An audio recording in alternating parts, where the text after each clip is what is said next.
শিক্ষা সহজের আজকের পর্বে ওয়েস্ট বেঙ্গল বোর্ডের নবম শ্রেণীর বাংলা ব্যাকরণের শব্দ পদ অধ্যায়ের ওপর থেকে বিশেষ কতগুলি তথ্য তুলে ধরছি।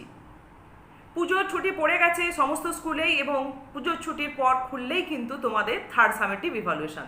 অতএব পড়া কিন্তু তোমাদের ছুটির সঙ্গে সঙ্গে ঠিকঠাক চালিয়ে যেতে হবে।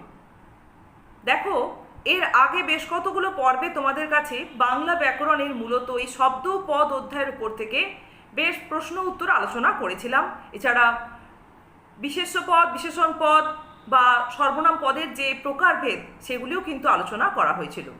সেই সঙ্গে বেশ কতগুলি পর্বে তোমাদের কাছে এই শব্দ পদ অর্থাৎ 5 রকমের যে পদ প্রকরণ তার উপর থেকে কি ধরনের তোমরা এমসিকিউ বা very short answer type question পেতে পারো সেগুলো আলোচনা করেছি।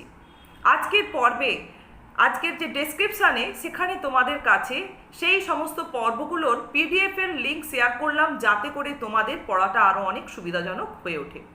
তোমরা চাইলে এই পিডিএফ রিডারের মাধ্যমেও পড়তে পারো বা প্রিন্ট আউট করে নিয়েও খুব সহজে এই ছোট প্রশ্নগুলোর উত্তর তোমরা তৈরি করতে পারো।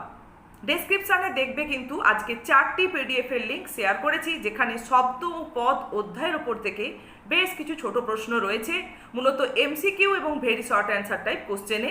এই ধরনের প্রশ্নগুলোই কিন্তু এই চ্যাপ্টারের ওপর থেকে খুবই গুরুত্বপূর্ণ।